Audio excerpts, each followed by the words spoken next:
This project is in partnership with the Community-Oriented Policing Services Office. I'm going to turn it over to Ms. Nazmia Comrie if she has any opening remarks today.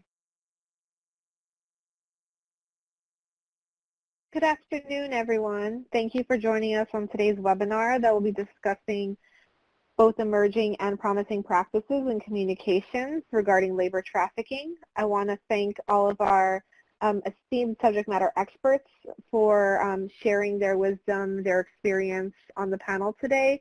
I also want to thank all the participants for taking time out of your busy days to listen in on the panel, but I also encourage you to provide your questions, your feedback, your experiences as well throughout the presentation. And with that, I'll hand it back to Amanda. Thank you.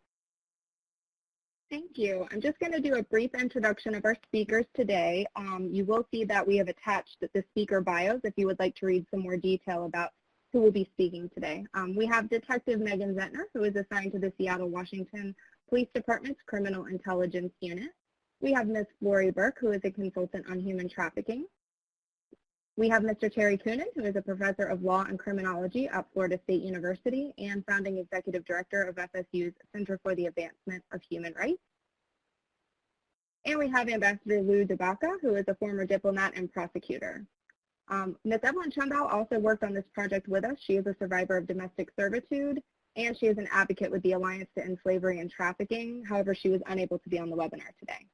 At this time, I will turn it over to Mr. Lou DeBaca to get us started. Thank you. Thank you, Amanda, and thank you to Nazmia and the team from the COPS office and everyone.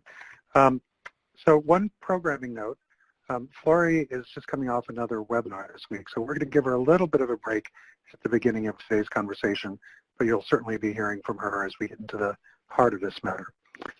Today we're going to talk about effective communications in the fight against labor trafficking with reflections and hopefully some helpful tips from our experiences over the years. Many jurisdictions are focusing their anti-trafficking efforts against online commercial sexual exploitation of children, but unlike a sting operation against an online predator, a worthy cause, finding, investigating, and prosecuting labor trafficking cases can't be done from a computer. Rather, they require ongoing engagement and communication with the community. Let's review the concept a little bit. Terry, recognizing that there are some differences between the state and federal statutes, could you maybe give us a good, fast baseline definition of labor trafficking? Well, absolutely, Lou. And as we've seen, the basic definition came to us from the Federal Trafficking Victim Protection Act, 20 years old now, back the TVPA of 2000.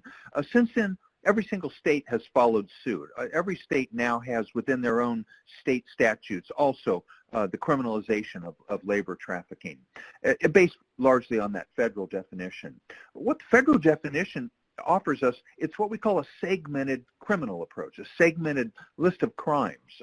It can involve the recruiting, the harboring, transporting, providing, or obtaining a person for labor or services using force, fraud, or coercion for the purpose of subjecting that person, and here a number of different forms of forced labor: involuntary servitude, peonage, debt bondage, or slavery.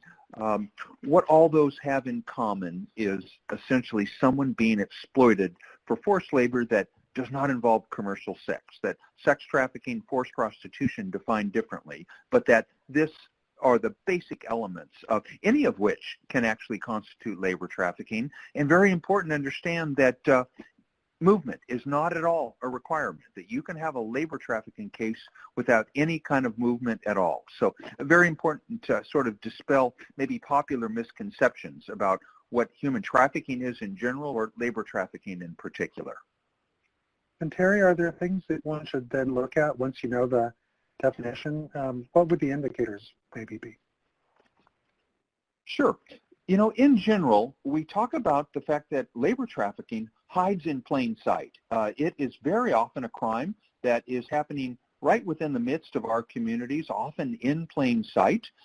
Unlike sex trafficking that, you know, often lurid, often confined to that vice squad world. No, labor trafficking has infested a great many of our economic sectors and our economic industries here in the United States. Oftentimes it involves invisible chains. By that we mean that we can't necessarily see the form of coercion that a victim may be subjected to. Now, some of the other common indicators that we might see could be physical signs of neglect or assault. A great many of our survivors, when they do come in contact with law enforcement or a service provider, they may manifest some kind of sign of physical assault or neglect that they have suffered. Also bruises, malnourishment, oftentimes we'll see those. Most often, though, I think what we really see are signs of fear, signs of being afraid of someone. Oftentimes the indicator is someone else who insists on talking on behalf of that survivor. When it comes to earnings, oftentimes our labor trafficking survivors do not have access to their own earnings or their own money. They're often required to relinquish their earnings to someone else. And one of the cases that we'll look at in South Florida today was absolutely built on that kind of exploitation. Oftentimes they owe a debt to someone, and it's that paying off the debt that is the hammer that's held over their head. Very often they have the inability to leave the workplace or the living space where they are. What we have learned is that it's important for law enforcement in those situations when they're doing an interview not to ask, were you free to leave, but rather to ask maybe a survivor, what would have happened to you if you tried to leave? Again, the restriction, however you get to it, on a person's physical ability to leave or extricate themselves from an exploitative situation. Could also involve excessively long or unusual hours. Oftentimes it involves low-paying or low-skilled jobs, often the jobs that U.S. citizens choose not to do. But it's not always that. We have had cases of foreign national school teachers from the Philippines. We have had professional trained welders from South Asia. So it's not always the absolutely unskilled or low-skilled kind of work. But many times it's the kind of work that is not closely regulated by the federal government. Oftentimes we see it in cases where victims don't have control or possession of their own identity documents, either their actual IDs or their immigration documents. But perhaps overall, it's signs of control that we should look for. Is someone else being controlled by a third party? And I think that, one of the things that we always look at is, how is it that somebody, if they've been under that kind of control, or if somebody's come across someone who's been under that kind of control, how can they then actually bring it forward and make the case known to someone? So I wanted to draw everybody's attention to this slide. We'll talk about some of these things, I think, throughout the day. But those of you on the call in law enforcement will probably be on the receiving end of some of these reports. And frankly, they're not always going to come in through 911, but they're often going to come in through your local anti-trafficking organizations or through the national hotline listed here, which is 888-373-7888. And we'll cover those a little bit further as the webinar progresses. But if those of you who've been following these webinars, I think you've heard us talk a lot about collaboration, especially multidisciplinary task forces and teams. And in addition to what we're going to talk about today, we wanted to make sure that you knew about a great task force reference that's available from the Office for Victims of Crime that's referenced here. It's the Human Trafficking Task Force e-guide that's on the OVC website. We definitely want to push folks towards that. In a nutshell, this multidisciplinary team that you've heard us talk about and that we continue to circle back to, part of such a team really is communication, trust, and collaboration. As the case examples that we're going to go through today show, if the first time that you've talked with your partners is when the case is breaking, then it's probably too late. So setting up the structures in the first place is just totally critical. Now, a multidisciplinary team effort or task force really is a partnership. We talk about the 3P approach of prevention, protection, and prosecution. And a few years ago, that was something that we really started looking at as to whether there needed to be a fourth part of that concept, and that is this idea of partnerships. Partnerships respect everybody's strengths and also understand everyone else's mission. Remember, not everybody has the same mission, and the law enforcement mission, though it's certainly important to all of us who have been in law enforcement or are in law enforcement, it doesn't always control. In fact, the portion of an offense that involves the justice system is probably a pretty small one compared to the time that the person was in servitude and their journey to restoration and rehabilitation. So the good outcomes might be in the justice system, but they might also be with other partners, whether it's normalizing immigration status, getting a good and safe job, reunifying with family, or frankly just putting everything behind and getting on with life. So I think that that's one of the things that we look at with this, and in some ways what we're describing as far as understanding your partners and communicating with them, in some ways we're talking about community policing. So I think everybody's familiar with these, but we wanted to do this. We're running through the slides relatively quickly, and I certainly know that. We're going to be able to have this slideshow, I think, available and shared for everybody, along with the recording. But I'll go back just for a second, just in case anybody needed to look at that. I think that one of the things that we need to, though, think about is how this and kind of the idea of community policing go together. Community policing, the principles are pretty well known. They involve community partnerships, organizational transformation, problem solving. Those types of things, when we think about a community policing ethos, hopefully that's has spread across an entire department, an entire community, those things I think tag pretty well with this idea of these multidisciplinary partnerships and multidisciplinary teams. Megan, I wanted to reach out to you to see how you and the Seattle Police Department have applied these kind of baseline principles of community policing in the labor trafficking context in Seattle. Yes, thank you, Lou, and hello, everyone. To give context, I am a detective with the Seattle Police Department, and I'm also a task force officer embedded at Homeland Security Investigations Office in Seattle. I've been a part of the Washington Advisory Committee on Trafficking, which is our local multidisciplinary task force. It was established in 2004, but I've been a member since late 2010. My entire caseload is forced labor, labor trafficking cases, primarily of foreign nationals, although I have had some U.S. citizens that have reported crimes that occurred in other countries.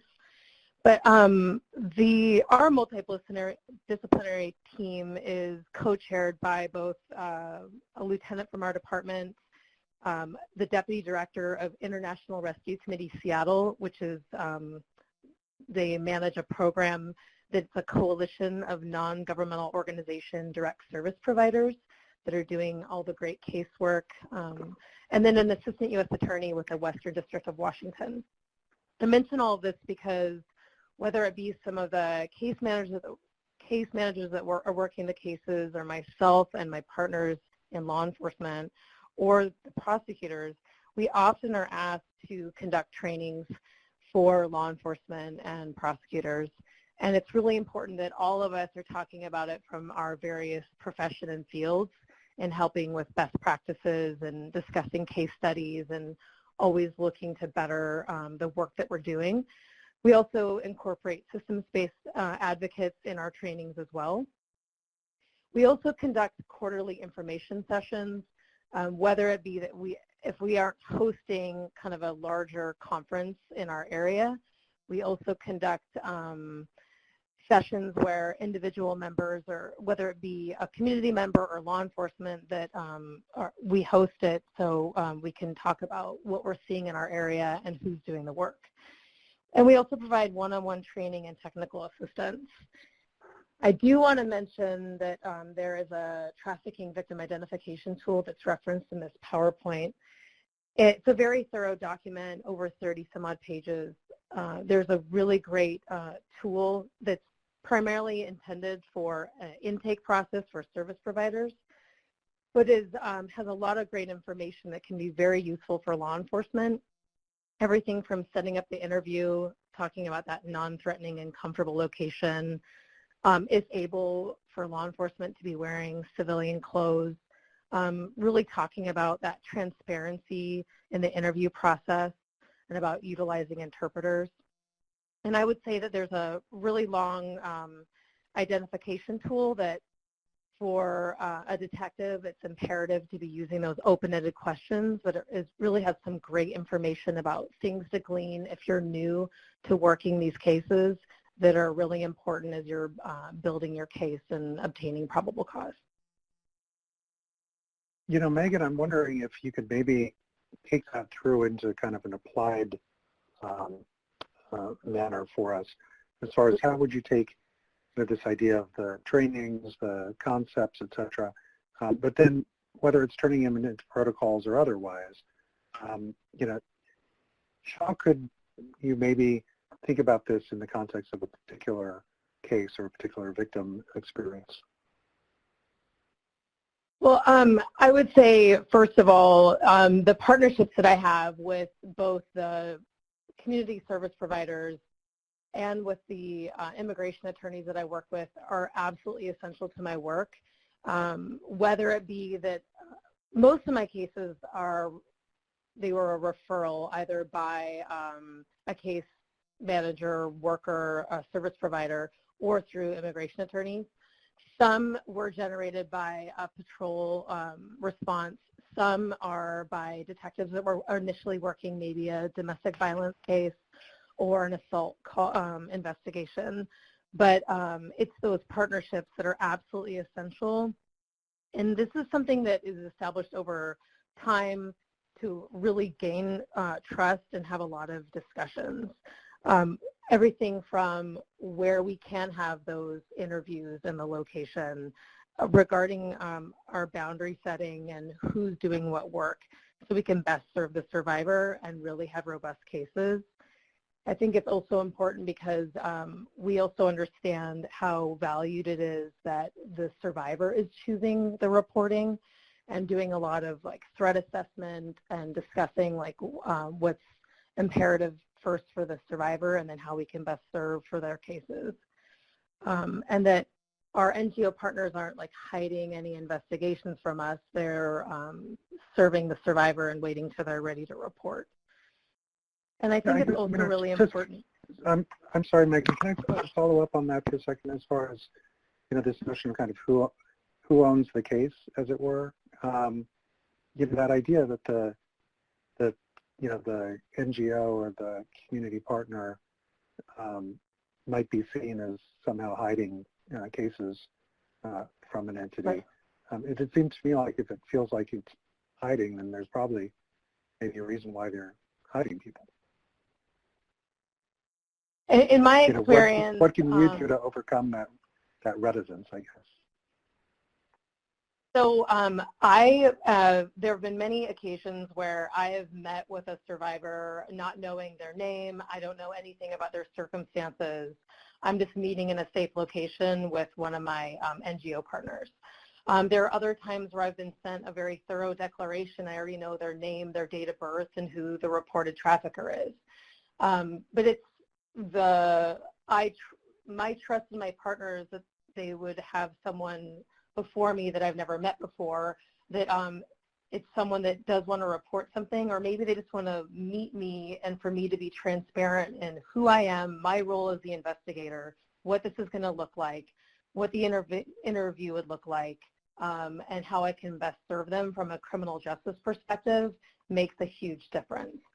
And also my partners know that I've worked with HSI agents for the last decade, and they know that at least in Seattle, in our area, the way we operate, if a survivor comes forward and they are undocumented and maybe they've crossed a border without a port of entry, we are only looking at the crimes that were committed against them. And then if we determine them to be credible, we're looking into continued presence and doing that application. Yeah, you know, I think all of us on the call, certainly all of us in the panelists today, you know, have worked with and have very good relationships with HSI agents over the years. But, you know, given the fact that there have been, well, up until last week, there was executive orders on, you know, how they should prioritize cases and things like that that have since been rescinded. I do feel like it probably is going to take some time with a lot of communication and trust building for folks in the immigrant community and the service providers. You know, they're looking to see whether or not continued presence and visas are going to be issued more quickly, or if there's going to be that kind of openness that they had had in the past. So I think we're certainly hoping that that ends up being the case going forward. You know, just to summarize real quick, as far as kind of what we think that the community-oriented policing model gives us, and then we're going to use this as our template for the next portion of the discussion. You know, we really, I think, want to dive into the idea of the issues of trainings, relationship buildings, being out in the community, and also, you know, the entire idea of what a task force can be, and optimally what it should be. So again, trainings, community, and actually the idea of a local task force. Flori and Terry, can we bring you in as to the first of these promising practices? Could you help us to understand how trainings can mean more than just some bad coffee in a conference room? Yes, I think we can. We've been in plenty of those, though. Yeah. Terry? Sure. Well, this next case is, I think, a perfect example of why trainings are so important. It was a quite significant case. Took place in Long Island back in 2007. It involved a husband and a wife team, the Sabnanis, who owned a beautiful home there on Long Island. They operated a multi-million-dollar perfume company, but sadly, the glamour that they essentially marketed for their perfume company was not at all reflected in the home that they lived in, where there was slave labor of two women from Indonesia that were exploited. Law enforcement that worked the case said it was some of the most brutal kinds of exploitation that they had seen. Burnings, scaldings, quite brutal exploitation of these victims. A good reminder that for people that are at times want to say, labor trafficking, it's not as bad as sex trafficking. This is a great reminder that is not true. But equally important was how this case actually was brought to law enforcement, and what was really crucial about the law enforcement response to this case. And Flori was on the ground, and this was right in her backyard. She'd be perfect to tell us about that part of the case. Thank you, Terry.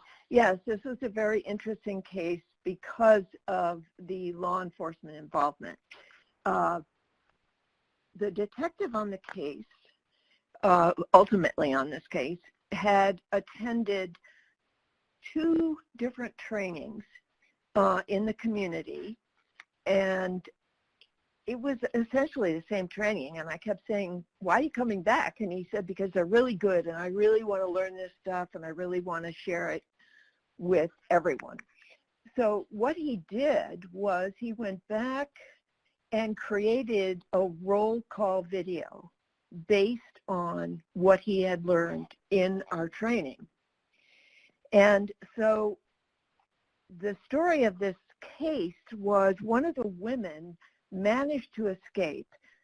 She was very scantily clad. It was cold out. She went to the only place that she knew how to get to, which was the local Dunkin' Donuts. She had seen this, and she went there, and the man who was working there couldn't understand her. He was appalled at how she looked so mistreated and not dressed well, et cetera, et cetera. The first thing he did was give her something to eat and a hot drink. The next thing he did was call the police. The patrolman who came had seen the roll call video. Something about this situation set off a red flag, and he called the detective in charge of trafficking at the police station, and this detective said, take her to the hospital. Sounds like she needs some care. We'll meet her there. This is really interesting because it is in direct contrast to a case that was worked in the early 2000s when there wasn't much known about human trafficking, and someone who escaped, and it was winter, and she did not have a coat on. She was a domestic worker. She was picked up by the police. They returned her to the home that she had escaped from. So the difference, of course, is obvious. The police in the coat situation didn't know what trafficking was, and the police in this Subnani case were very well informed. And what could have happened would have been a totally different scenario had the officer not recognized what this could be. And in fact, this woman was able to communicate at the hospital through an interpreter, and the police went back to the Subnani house, rescued the other worker, and went on from there. And it was successfully prosecuted, and there was also civil litigation later for the two workers. So it really shows how important this training is and how law enforcement is such a necessary partner in understanding the nuances of human trafficking. You know, Flory, one of the things that just stands out for me from my prosecution career was one time interviewing an officer who had taken someone back to their trafficker, and seeing him suddenly realize during the interview what he had done. And, you know, what he had done was what he'd been trained to do. And he felt horrible when he suddenly realized that he had inadvertently made what the trafficker was saying about how powerful she was seem like it was real to the victim. So hopefully these types of roll call videos and trainings, you know, are getting out there so that people don't have to go through that and be misused that way. Terry, we see another promising practice, I think, in the value of community partners. And there's an interesting situation in South Carolina with an agriculture case, I think, that illustrates that well. Could you tell us a little bit about the Edwards case? Absolutely. Sorry, when I say agriculture, I think it's a restaurant case instead. I'm sorry. It's a restaurant case. Yeah, absolutely. Another really important case for us to know and think about, number one, it involved not a foreign national victim, but a U.S. citizen victim. And again, many of our cases have involved foreign national victims, the particular vulnerabilities that they have, and in the sectors of the U.S. economy where they work. But this involved a U.S. citizen victim. And in his case, the vulnerability that he had was that it was an intellectual disability. He was developmentally challenged. And as a young African-American man, starting at about the age of 12 initially, while even still a child, he actually worked in this Conway, South Carolina diner. He worked there for a number of years. Eventually, however, this Bobby Paul Edwards became the manager of that restaurant. And at that point, a very abusive relationship ensued in which this U.S. citizen young man was quite horrifically abused. He was worked over 100 hours a week without pay. He was routinely beaten, punched. He was burned with hot tongs at one point by the defendant to compel his continued services. And in this case, the defendant, Edwards, even forced the victim to move to an apartment right behind the restaurant to better control him. So really a textbook example of how a vulnerability on the part of a U.S. citizen can also place someone at risk of labor trafficking. Also a textbook example, though, of why community partners are so vital in these labor trafficking cases. In this case, it was a waitress diner that noticed the abuse. Interestingly, she did not think to call law enforcement. Instead, she called the local chapter of the NAACP, and it was that NAACP chapter that then brought the case to law enforcement. What's significant, again, a couple of things really, that a reminder that it's actually quite infrequent that law enforcement are the people that find these cases. It's almost always a community partner of some sort. But in this case, so vital that the Conroy Police Department had this quite open relationship with the local NAACP. Edwards was convicted of forced labor, given a 10-year sentence, but a great reminder to us that, again, it's these communications within the community that law enforcement and prosecutors need to have and need to cultivate. It's only by virtue of having those community relationships that a case may ultimately be brought to the fore and then successfully prosecuted as well.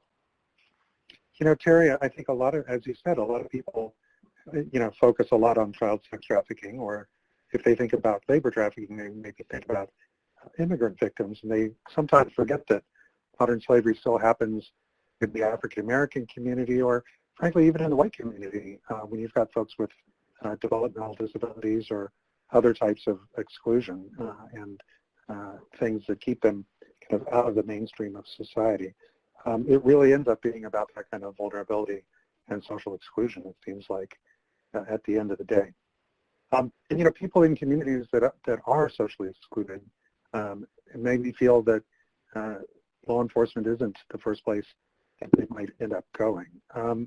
It's not like the movies where the police always swoop in and rescue everyone.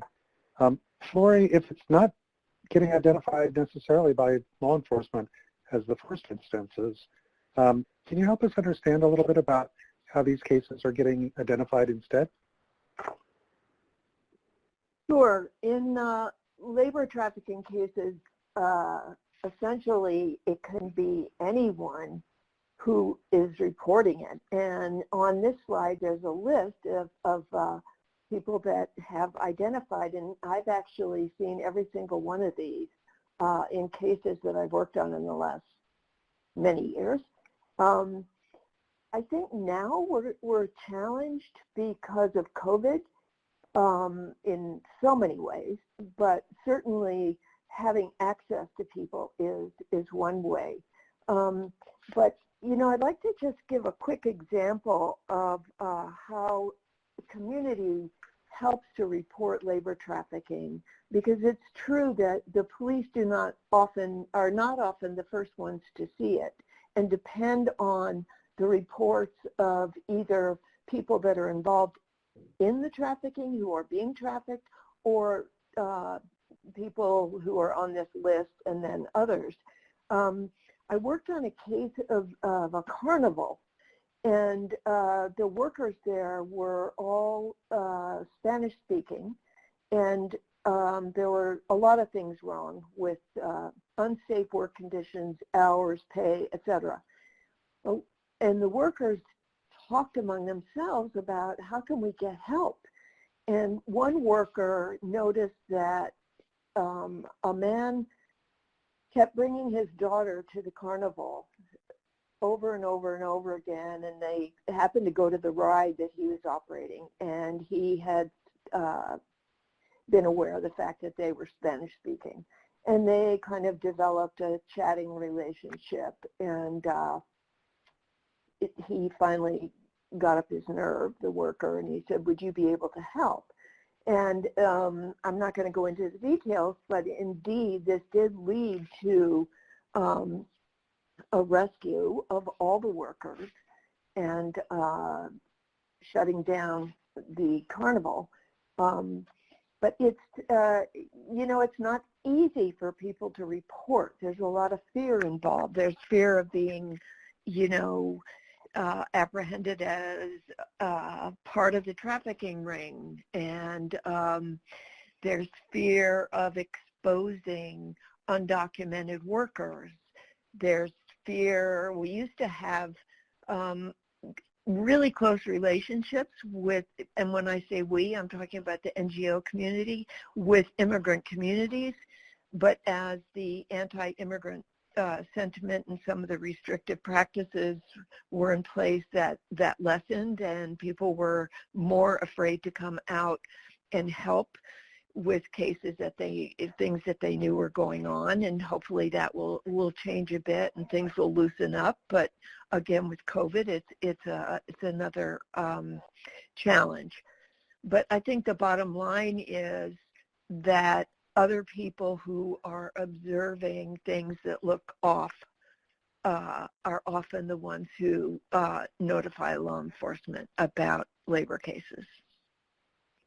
You know, it's interesting because I feel like, as I listen to you, Flory, a lot of times the traffickers themselves end up being in that position of power vis-a-vis, especially immigrant workers, because they have, you know, kind of the information about how things work in America or where the jobs are or things like that. And this almost flips that on its head and basically says there's other people out there, community members, Good Samaritans, maybe even people who went through this when they first came to the United States, who might end up being able to use that information gap for good rather than for ill.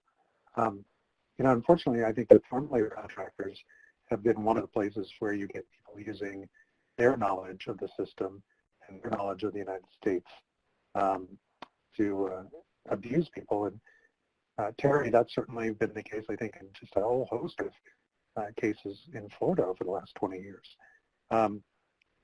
Instead of thinking about all the bad things, though, that have been happening in Florida, can we maybe identify some promising practices? Well, Lou, thank you for giving us a chance to actually show the better side of Florida. Our governor appreciates that, too. But, yeah, the next case is a classic case of the value of an anti-trafficking task force. And it is one of the great promising practices that has evolved in the course of the last, 2 decades here in the United States. This was a case that involved exploitation in agriculture. Lou, of course, was the federal prosecutor in the 1990s on some of the huge first human trafficking cases in the United States, many of which involved exploitation of large numbers of foreign national workers. So this kind of harkens back to that. It's a reminder that those cases weren't just endemic to the 1990s. We continue to have these. And this was a case that involved an unlicensed labor subcontractor, again, a classic case of how a subcontractor, in this case, the person who provided the work crew to Florida farmers in our tomato fields south of Miami, how it was that they were exploited. I should do a sidebar here and note that the anti-trafficking task force that was operating there in Miami was led by Victor Williams, again, at the time a Department of Homeland Security investigator. I know he's with us today, happy to make his ears burn a little bit, but he had a tremendous role in creating and actually making this task force work. And it's important to understand just exactly how it operated, because at times, many of the political forces, Flory mentioned this as well, they have tended against, at times, immigration attorneys or advocates working hand in hand with federal law enforcement. But I think really the entire sort of attitude and the collaborative relationship that Victor and that entire task force really, really cultivated was so important to this case. The subcontractor here was a father-son operation. The father did a lot of the smuggling of these workers from Mexico. The son was primarily the enforcer. Once these workers were actually there in South Florida, it was the debt that they supposedly owed to these 2 men, but also threats of deportation. They were required to turn over at times their entire paycheck to them. It raised questions about why the farmers were paying the subcontractor rather than the paychecks being given to the workers, pointed out another real problem within that industry, and that these workers were beaten if they did not work daily and relinquish almost entirely those paychecks to cover their smuggling debts. What was critical to this case, though, was how it actually came about. How was it identified? And it came about when a local immigration attorney, a pro bono immigration attorney, Ana Vallejo, one of the great anti-trafficking stakeholders here in Florida for much of the last 2 decades, doing her pro bono work with these farm workers, identified the fact that there was forced labor that was actually going on. That, again, one of her clients had been forced to relinquish his paycheck directly to his trafficker. And it was Anna that brought this then to federal law enforcement. Quite significantly, too, it also pointed out how important it was. The U.S. Attorney's Office in South Florida has really had a superb track record in terms of how it has prosecuted these cases, and it was a great federal prosecutor, Barbara Martinez, part of that task force who took this case forward. So a great reminder how important these task forces are. At times they're federally funded, but the lesson learned, too, is that don't wait for federal funding, that all over Florida, all over the United States, service providers, prosecutors, and law enforcement are coming to the table to actually form anti-trafficking task forces. It precludes the possibility that you might have to cold call somebody when a case comes up, but that once again, it is our community stakeholders, and in this case an immigration attorney, that striking that in recent years, given the politics of immigration, immigration attorneys have often had to have quite adversarial relationships with the federal government on behalf of the immigrant clients that those of us that are immigration attorneys represent. But this was a case where, because of this task force, because of what Lou has mentioned too, the understanding what are the shared roles, what are the limits of shared roles, there was the kind of trust between law enforcement, between service providers, and very importantly, the survivors themselves to bring a case forward successfully. So then, Flory, if you could maybe help us out. I know you've done a lot of training and technical assistance with task forces and others around the country. This isn't just having a trusting relationship. It also means, having some things in place that take this a little bit more formal. Can you walk us through kind of what those protocols should look like, whether they're written in stone or something notional? Well, in my work with helping people develop protocols, I don't like protocols in this instance that are etched in stone, because I think that we're always learning new things in the field of human trafficking. I think that people in agencies change. I think that procedures change. But there does need to be some kind of core set of principles that people agree to. And in my way of thinking, the best way for people to establish some protocols are that you sit down as a group and you use a case example just as your starting point. And then you look at what is needed, who will do that, how do you reach that person, et cetera, et cetera. And also, in my experience, having a point of contact in each agency is key, because prosecutors, other law enforcement, attorneys don't want to be calling 5 different people and having 7 different people call them. So there should be one point of contact. And it's also helpful to develop a flow chart, and the flow chart doesn't have to be etched in stone either. But I've led groups where we've looked at different scenarios. What do you do when a case is identified by law enforcement? What do you do when the case is identified by a community member? What do you do when a case is a self-report? And then you go through the steps. But if the whole group that's going to be working on this is developing it together, that's what will ensure the success of using some kind of protocol. Almost like the protocol is just a longer word for the word ethos. It's almost like you have to come up with an ethos on your task force or something that governs your relationship, and how do you bring that out? We're going to talk about in the next little bit of the webinar a number of the key players and some of the different partners that would show up on a flow chart like this. But I want to start out really quickly talking about how important child welfare agencies are. Increasingly they're being tasked with investigating these cases, not just sex trafficking cases, but also labor trafficking cases.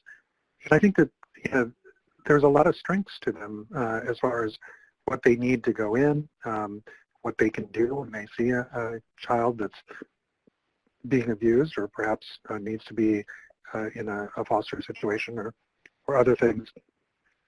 But frankly, that isn't something that we started off with when we were first setting up multidisciplinary task forces.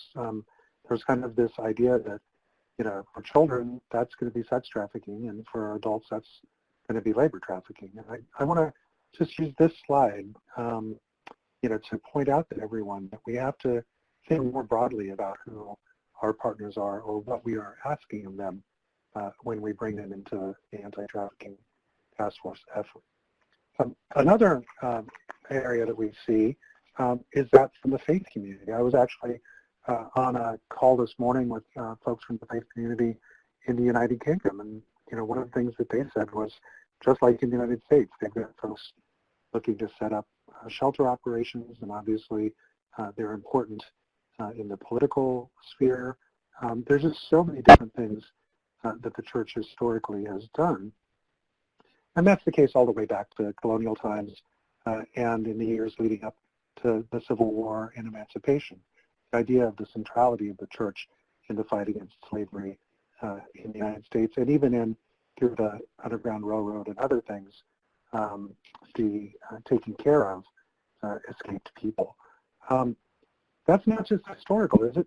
Carrie, there's a case just a few years ago in Florida where the church played, I think, a very important role. And it'd be great if you could take us down to Boca Raton and tell us a little bit about the Manuel case. Sure, Lou. This was a case actually in one of the nicest areas of Florida. In this case, it was called the Boca Woods Country Club, one of the nicest golf resorts in the Boca Raton area. And it was also the site of exploitation of 50 Filipinos who were actually exploited for forced labor on that golf resort and a number of others as well. Curiously, they were recruited off of cruise ships that the traffickers, who were a husband and a wife, recruited very deliberately young Filipinos that were working on cruise ships, lured them with the idea that there are land jobs waiting for you in Florida. They showed them pictures of Florida beaches and Disney World, told them there are great jobs for you to come here. The coercion in this case was done by essentially loan sharks in the Philippines. All these young Filipinos were told it'll cost you about $15,000 to come to the United States. They didn't have that money, so many of them went into debt at the hands of local loan sharks. Many of their family homes, their parents' homes, were the collateral, but they were then brought to this Boca Woods Country Club, and they were exploited there. A classic case where it was subcontractors once again. Sophia Manuel and her husband, they were the ones that went to these country clubs and said, we can cut your grass, work in your kitchens cheaper. The victims were held in gated neighborhoods, sometimes 30 or 40 of them in a single house, forced to sleep on the floor. But what was especially telling about this case was how it was ultimately brought to the attention of law enforcement. Again, not initiated by law enforcement, but rather by a faith-based group. It was a Catholic priest who noticed that every Sunday, and the traffickers were very, very careful about, they allowed these victims to go to Mass. The victims, Filipino Catholics, the traffickers knew that there would absolutely be the expectation that they would go to church on Sundays. The traffickers would take them there, tell them don't talk to anyone, and meet us on the steps of the church after Mass is over. And it was a Filipino priest who noticed that these fellow Filipinos were begging for food after Sunday Mass before they were picked up in this white van. He contacted the Filipino consul in Miami. Initially, it was pursued not by the federal government, but by state government. It was our own Attorney General that looked at it initially as a wage and hour violation, but the more they've interviewed victims, the more they realized this was a forced labor case. So that, interestingly, again, it was a faith-based group that identified this case very alertly, but a great reminder, too, that it doesn't always go directly to law enforcement. In this case, it went first to the Filipino consul in Miami, but then it went to law enforcement. But a great reminder of that role that our faith-based communities have, not just identifying cases, but increasingly doing victim care as well. They are important partners in what we talked about on the last case, our human trafficking task forces, and so very important as stakeholders as we go forward. Yeah, Tara, I want to just to transition over to the idea of the faith organizations as part of victim care. I think we've seen that with a number of kind of traditional, kind of the big mainline Protestants and obviously the Catholic Church. I think you see a strong tradition, especially there in Florida, of priests and nuns working as immigration lawyers, doing outreach out in the fields and other places where a lot of other people just aren't going. These webinars aren't about us, Terry, but I do know about your previous life, and I do want to thank you for continuing to express your vocation as a professor, not a priest, by continuing to do that kind of service.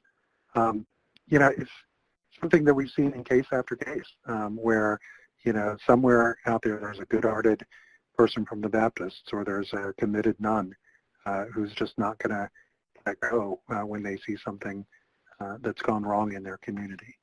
I think that one of the things that we see, though, is that, when organizations, whether it's the folks in the child services or in the church or what have you, when they know about cases, at that point, I think it's important to think of them as reporters, providers, etc., not as an opportunity to bring new folks into their particular faith community. This isn't an opportunity for proselytizing, what people used to call rice bowl Christianity, as far as the missionary impulse.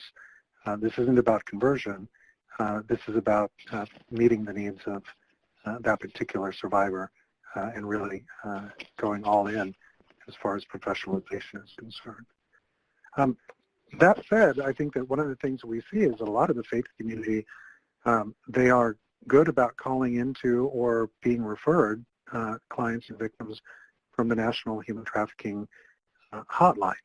The hotline not only gets calls from victims and tipsters and others, but sometimes I think it's a very good clearinghouse for organizations. And as we mentioned earlier, they're not just sending things to law enforcement, they're also sending things to child protection agencies and everything else.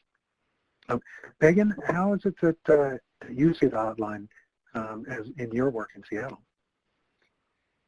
So once again, this is Megan, and I'm with the Seattle Police Department. So my department, as well as local supervisory special agents from HSI and FBI and the U.S. Attorney's Office, we're all on the distribution list. And my lieutenant, when I started this work over a decade ago, ensured that I was on it. But since then, all of us that are in the work make sure that that distribution list is updated, because we receive tips not just for our city or county or surrounding counties, but sometimes the entire part of Western Washington. And as we all know in law enforcement and prosecutors' work, making sure that we're up to date with what detectives are specializing in human trafficking work is important. So I would just suggest, if you're new to this work or you are with your department and you're not ever receiving a forwarded tip, to find out from Polaris who is receiving them and ensuring that either you're getting them directly or you know who is, so you can let them know. I think also it's important to mention, oftentimes people feel safe in doing anonymous tips, which is a benefit to this, but when I'm out in the community and talking with fellow law enforcement who also talk with community members, I really encourage anonymous tipsters to be as detailed as possible, because they have to provide what it is that gave their gut that feeling that they were seeing something suspicious in nature or possible trafficking. And so that's something I really try and ensure that I'm in my messaging about Polaris tips. That makes a lot of sense, and it's such a good partner, but you have to, like anything, I think, learn how to use it. Today we've gone through some definitions, some best practices, et cetera, that flow from community policing ethos, and you've seen some examples of the importance of training, relationships within the community, with faith groups, et cetera, the need for a task force. But I think we want to end today in this last section on the most important partner. You know, sometimes we get so involved with the idea of formal organizations that we forget who the one person is who's present in every one of these cases, and frankly is the most important communications challenge, and that is the victim, or hopefully the survivor. Flori, can we cite this around the survivor experience for a little bit? What do you see going into people's decisions to be a reporter, not simply a mute and helpless victim? Well, this is tough. It's a challenge. And I think it differs according to the situation that the survivor has been in. I've interviewed survivors who clung to a phone number that was given to them at a consulate interview if they came over on some kind of visa. Most times traffickers take that brochure away from them, but some people are able to hold on to it. You know, a survivor will rarely report if he or she does not have some information about what happens after that report, and if they don't have some kind of support, and if they don't have someone that they can trust who will accompany them through the process. And that's why the survivor empowerment groups that are located in NGOs are so important, because word of mouth, and they see things happening in the community, and they can help prepare someone to report.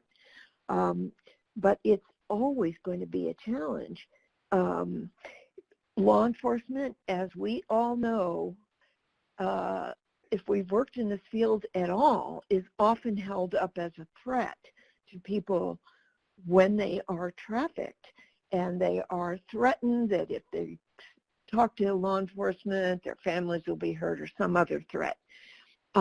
So it's a big hurdle to overcome. So I think information and communication is key, however that can happen.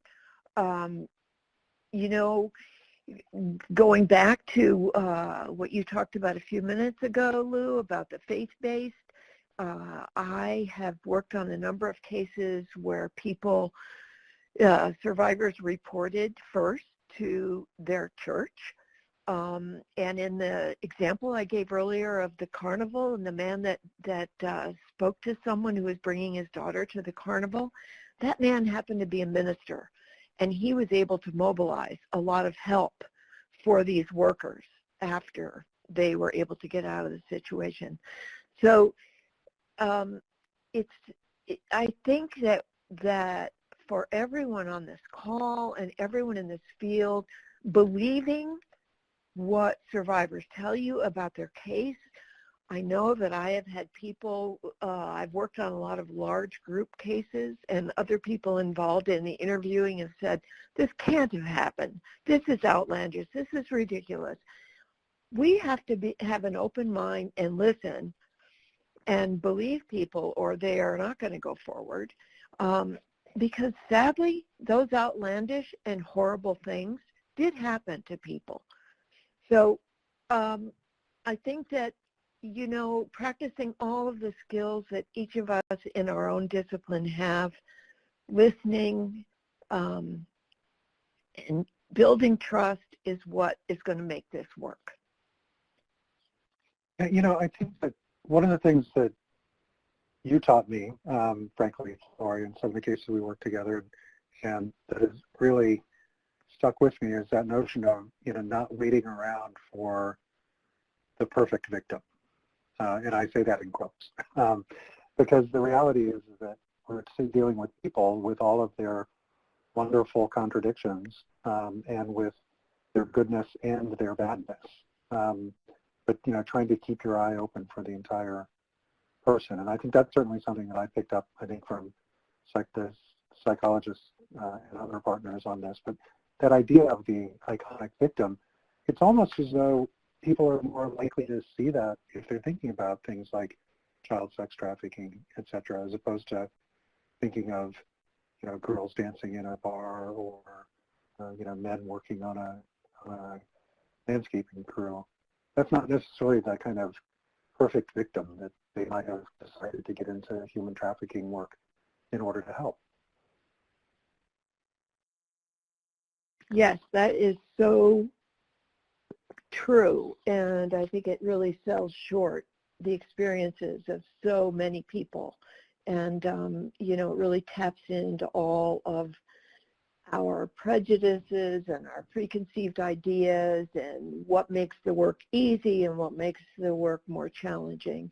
There's no such thing as a perfect victim, and each person is a human being who has undergone an outrageous situation, and that's what needs to be looked at. Well, and also I think that because, these are individuals who are acting with agency or making their own decisions about who they tell and how, are making very rational decisions about who they should trust, et cetera. Megan, what does that do for you as a detective as far as an investigative timeline? How do you tell your boss who thinks that, you did that interview, now you should do 2 more interviews and give me a search warrant? How does the need for the victim's set point and the survivor's timeline to control, how does that end up sitting with kind of the normal practice of what a good detective is taught? What a survivor's experiences and ensuring that we really are being person-centered in this work can greatly affect the timeline of investigation, and it's my job as a detective to be able to communicate with my management about that, although I thankfully am very supported, and my current supervisor at HSI was my former partner, which is very helpful. But I think in practical context, I worked with a survivor who had experienced so much trauma and had great concern about her children in home country, and had also experienced a lot of sexual assault as a form of power and control, that there were times where I had to call the interview because she was too emotional to continue, and it would have just been unfair, and it's not helpful for the investigation. And I think that also established trust on her part, that she knew that I didn't just need to push through, and that we would meet another day when she was in a good space to be able to talk about her experiences, and when she was ready. I think that's really important.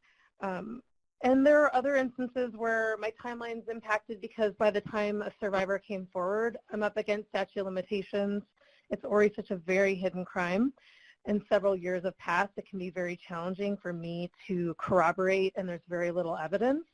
But I'm really transparent and candid about that, and discussing with a survivor what justice means to them. So I think that's just kind of an important element in some of the crimes.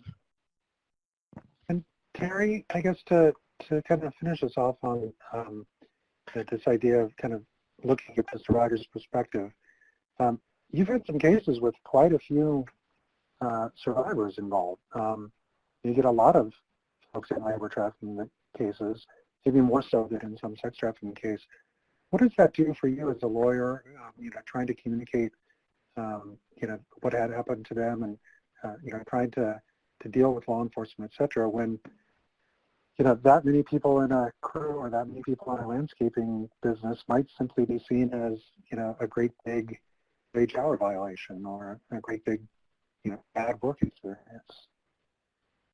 And Lou, that's the great question for us maybe to finish on too, that yes, so many of these labor trafficking cases involve large numbers of victims. And I think it's attributable to a couple factors. I mean, number one, that we had talked about subcontracting, okay, that right now agriculture, hospitality, heavy industry here in the United States, frequently the U.S. business does not hire the workers. They hire a subcontractor who hires the workers, that oftentimes it's the subcontractor who's the trafficker. Now, big business is oftentimes engaged in willful blindness, so that's another question entirely. But I think the fact that we have work crews in so many of our different economic kind of sectors, it's the dark side of globalization. And as a result, unlike sex trafficking cases that, at least in my experience, will involve a smaller number of victims, maybe a question of control. Pimps can't control large groups of victims. But I think in labor trafficking, what we've seen is, sadly, normalized exploitation, that it has become part and parcel of our contemporary economy, not just here in the United States, and as our former U.S. ambassador on trafficking, all over the world.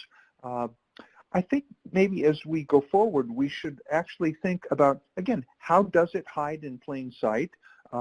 And how can we better investigate this and work with our survivor victims?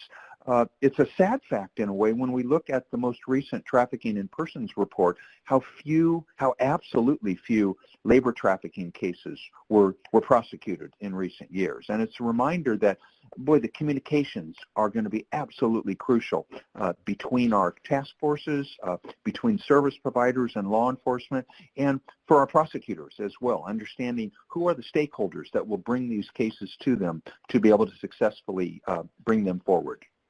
Well, and Terry, what it also does, I think, is it means that with so few cases, anybody that does a case then is going to be thrust into the role of being an expert.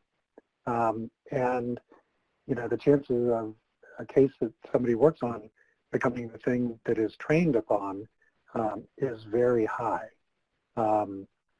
Every case is something that needs to be examined when you don't have a huge number from which to draw. And so one of the things that we wanted to end on today is that notion of kind of what the sensibilities should be around trainings. And, I won't delve into the academic and theoretical underpinnings. There's a lot of good scholarship out there on who gets to tell the stories and how stories of slavery should be told, whether in the modern era or looking at antebellum and other slave narratives. But what I do think is that every one of us, probably every one of us that's on the webinar, not just on the panels, look back at things that we've either done or been present for and wish we could get a do-over. But Flory, can you maybe give us a couple of the worst practices out there, and then we'll back? Because I think every one of us could, but I think if we could end with this, and then I'll do a quick summation. Well, I'm not going to talk about my... I'm not going to talk about my work. You can certainly talk about it. Oh, okay. Thank you. No, I'm going to talk in general and not name names.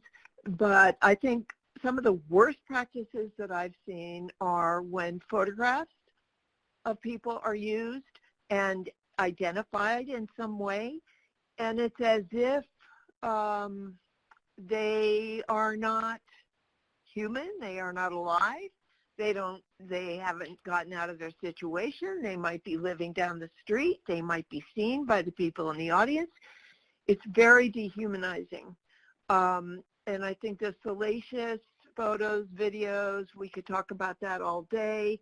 The use of them, the arguments from the media about, well, that's what moves people, et cetera, et cetera. I have a strong bias against them, and it comes from working so closely with victims.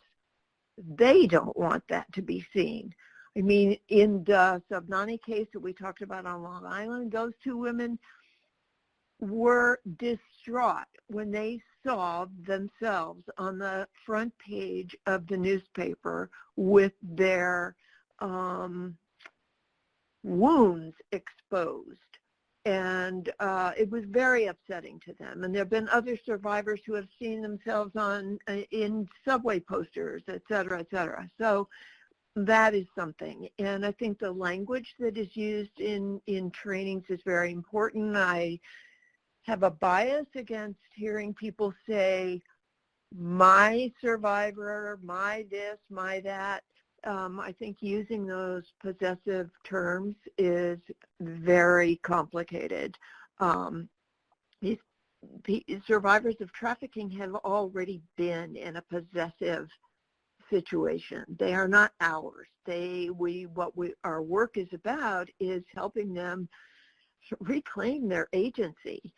And I think, there's been a lot that's changed over the 20-some years I've worked in this field about storytelling, how a survivor tells a story, how a service provider tells the story, how law enforcement tells the story. I think we need to be very careful about that and put the survivor first. We're doing victim-centered work. We throw that label around, but we really have to live it. And I think the last thing on this slide, again, is about the sensationalism, excuse me, and that goes back to using photos that are really not necessary. Those are some of the practices that are best. Yeah. Well, Lori, if I could maybe actually draw Terry in, because Terry, I know that you not only with trainings and with the fact that you guys are only a few blocks from the Capitol building there in Tallahassee, that you're often called upon to go up and talk to the policymakers, and you have to make these decisions when you're teaching this in your class in law school. How do you make your decisions as far as, how do you do storytelling, what's appropriate and what's not, and is it always the same level of inappropriateness for different audiences or different uses? Well, it is, and that's been probably the one area that's represented probably my own learning curve in doing this, for over 20 years now, understanding what's appropriate and what absolutely is not. And one of the dilemmas that I've always faced, whether I'm talking to the Florida legislature or to students or if I'm training judges or law enforcement, initially, and I think all of us maybe who've been involved in training have encountered this kind of reflex reaction on the part of a lot of our audiences that, well, labor trafficking is not as bad as sex trafficking. And so part of me has always wanted to, as a trainer, convey the fact that, no, labor trafficking is horrific, that it involves sexual abuse. It involves quite brutal forms of exploitation. On the other hand, needing to temper that with the realization that we can't exploit victims' photos, as Flory said. So that, yeah, it really is that question. And in the realm of academia, the other kind of realm that I operate in, the whole question of who can tell people's stories, that has become really key in recent years. And I've been mindful of that. I think one of the most important parts of our anti-trafficking field here in the United States is survivors that, again, bring such an important and authentic voice to the table. And again, important that there be other stakeholders, but that the survivors' stories be the things that we start with. Curiously, that's what our Human Rights Center has tried to work with. That, again, it was what was called the Cadena sex trafficking case years ago that we were drawn in as researchers just to find out what was it that those young women from Mexico, some of them 14, 15 years old, needed after being sex trafficked, but that understanding that their voices are so absolutely important for our policy and for our larger understandings in America. Here's just how horrific trafficking is, including labor trafficking cases.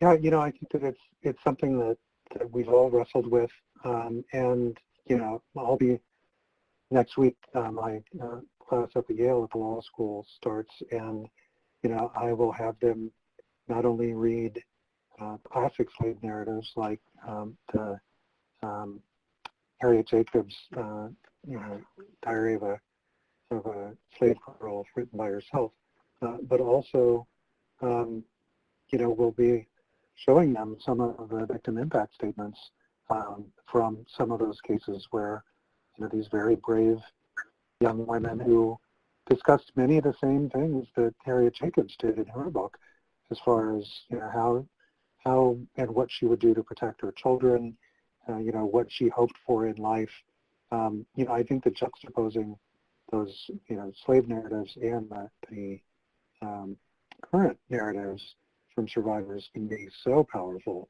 But it's, I think, a very sacred trust that you really have to think through every time you end up doing it. I think we've got some questions coming in. We're going to wrap up this section. And I want to wrap up basically just by saying how, what we've seen over the last 20, 25 years is that labor trafficking happens in communities that have often been excluded or overlooked, to people who don't always have the information they might need or a relationship with official America that would make them feel like they would be able to come forward. Law enforcement and others often misdiagnose labor trafficking situations, thinking, oh, that's just bad working conditions, or have set up the anti-trafficking structure whose focus on child sex trafficking is so dominant that labor cases aren't the norm. And so the key to breaking through these barriers is communication. We hope that you've been able to provide today some best practices in keeping with the principles of community-oriented policing around communication, and that through training, interagency task forces, and partnerships, you'll be able to hear the voices of the victims of labor trafficking and work with them on their pathway to justice, restoration, and survivor leadership. So on behalf of the subject matter experts, I want to thank you, everybody, and we look forward to taking some questions.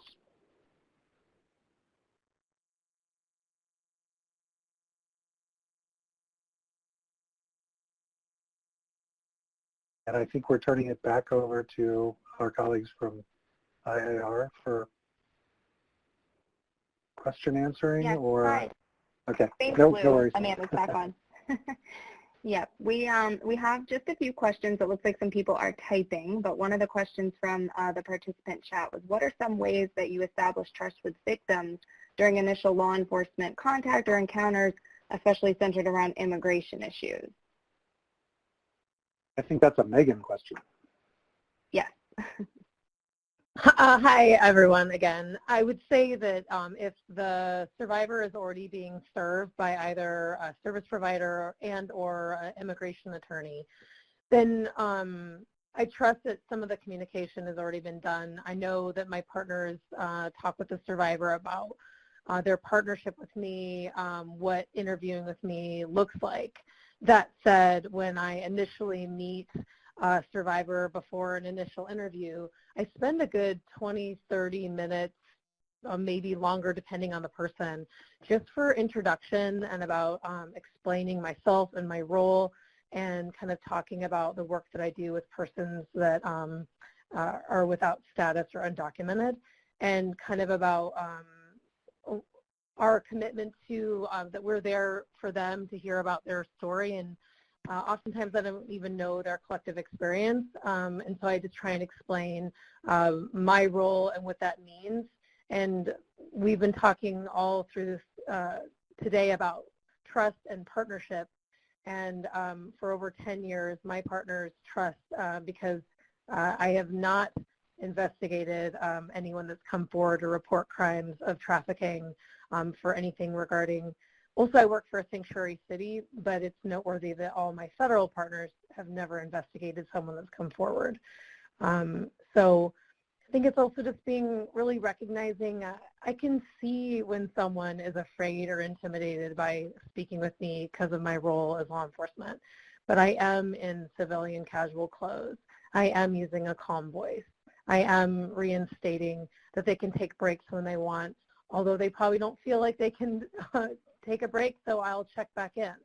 I think it's all the different ways that we provide information and do our best to try and minimize that fear. One of the other questions that has been raised in the chat is, and it's very similar, and that's the idea of how do you establish trust when there's a language barrier present. And I'm going to give one more story, then I wanted to ask Lori about that as well. But one thing that I noticed early on, I was raised in a Hispanic family in the United States that had been colonized for long enough that we didn't have, I don't have as good of Spanish as my parents or my wife. and certainly as good as a lot of the folks in the cases that I was investigating. And frankly, my mangled Spanish was probably one of the secret weapons, because we ended up having something that immediately the Spanish-speaking victims in my cases were better at than me. And frankly, letting me show them not only that I was willing to try to speak their language as badly as I could, but also look to them for guidance. And then in the Deaf Mexican case that Flory and I worked together, speaking as much Spanish as I did helped me to learn the rudiments of Mexican Sign Language that they were teaching me. That kind of turned the power differential on its head, and it created a type of trust. And from then on, I always made sure, when I was going for that initial interview, that I would at least learn a little bit, just the hello, thank you, how are you, in whatever language it was. And over time, would continue to try to learn about them and their culture. And that to me was more just human decency than it was investigative technique. But the payoff was, just amazing, to the point where people would be like, oh, Mr. Tabaki, you speak such good, Russian now. And I'm like, I know 20 words in Russian, but I guess that's what I need to know. Flory, I don't know if you've seen any other ways to jump over language barriers to get to a trusting relationship. Well, I think it brings up a good point. I think that especially when we're working with survivors from another culture who speak another language, that they're the experts. I mean, survivors are the experts of their experience anyway, whether they be U.S. citizens or not. But when we're talking about needing access to another language, a lot of people are really stymied by that. And because my first career was in deafness and I worked with interpreters a lot and then learned sign language myself, I became attuned to how to relate to someone whether or not I spoke their language. So instead of watching the interpreter, you still watch the person. And I think that just basic human connection and how you're speaking and how you are in the room makes a big difference. I agree, knowing a few words is always helpful. I use a lot of interpreters now in my expert witness work when I interview people, and one of the biggest challenges for me is having to do telephonic interviews because of COVID.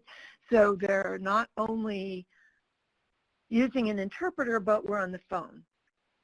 And it's not a video phone most of the time. So I'm losing what I, as a mental health clinician, depend on my observation and my actual physical presence with somebody. But I think that, there are so many language assistance programs available now. But what I would say is use them and don't say, oh, well, he or she speaks a little English, we can get by. That's just not fair. If you're expecting someone to tell you the details of the most horrendous thing that's ever happened to them, we need to respect their need to tell it in their own language. It makes a huge difference. And when I talk to NGOs, I say, put a line in your budget for interpreters. And I could go on about that, but I won't. Anyway, language is key. And if I could add in from the detective perspective. Yeah, go for it. I think it's, I thankfully, my position is grant funded, and additionally HSI Seattle has funding stream, but it's really imperative for law enforcement, if you do not have funding for interpreters, it's essential to have that. Almost all of my interviews are conducted with an interpreter, court certified if the language allows. But I have worked with people in at least 20 different languages, and so I do also have that comfort of working with interpreters. But if it's a language like Spanish, if the survivor doesn't jive well with the interpreter, I immediately call the interview because I have at least 100 interpreters in the area to call upon. If I'm able, I try and get a gender-specific interpreter, but it's really important that the survivor is comfortable with the interpreter. It is a make or break for the interview and for the case and for the survivor's experience more than anything else. So that's the thing that really makes a difference, I think, in this work. And what about, Megan, what about physical security? I have a question from Diego Ocampo about retaliation, but I think Terry also in the chat has mentioned, that idea of the sense of physical safety and security, especially early on. How do you communicate that when you're first interacting with a survivor? In my experiences, safety planning is an essential element that both like the service providers are discussing, I'm discussing from a law enforcement perspective, as are the prosecutors. In my experience, what we deal with the most is a lot of, oftentimes the traffickers, either singular or multiple traffickers and or multiple victims, either all know each other or are related in some way. Sometimes our family members are all from the same area in home country. And there's a lot of third-party either gossip or veiled threats or to full-on threats. I have the luxury of working with an HSI. The attaché's office can assist with family members in home country at times around safety planning there as well.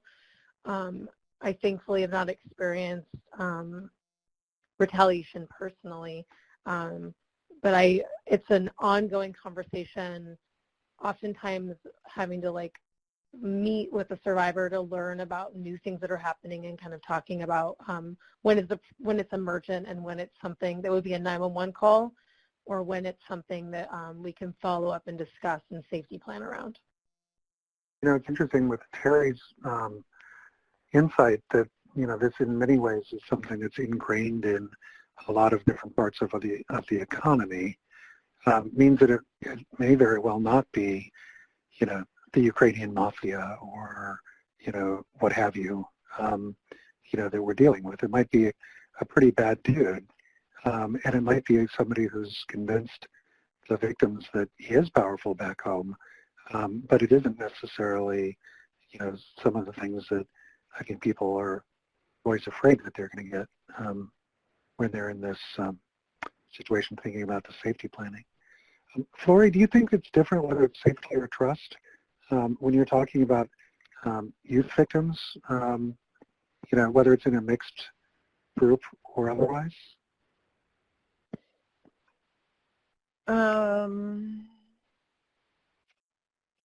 Probably. You have just opened up a huge subject. I know, with 2 minutes to go. With 2 minutes to go to talk about youth victims, I definitely hear from my colleagues who are working directly with youth that there are challenges about safety planning and about trust. But I think it all comes down to the same bottom line for all of us. It's the relationships you develop. It's the information you give. It's the personal agency that you encourage in the victim survivor. I mean, all of those best practices would be the same. Excellent. Well, thank you, Flory. And I think that we've gone all the way to 3:30. And I'm sorry we kind of hijacked the Q&A. But I'm going to, once and for all, turn it back over to our colleagues at IIR and just say thank you. Thank you, Lou. I think you covered all the questions that I saw come through on the chat. We just put a slide up there just to kind of notate that this is kind of the wrapping up of January. which is National Slavery and Human Trafficking Prevention Month. So we were really glad that we were able to bring this presentation to you all. And at this time, unless there are no more questions, I believe that we are done, and I just want to thank our presenters today, and I want to thank Nazmia Comrie from the COPS office for being on the call today. And there's some contact information should you all have any further questions you would like us to pass along to the group.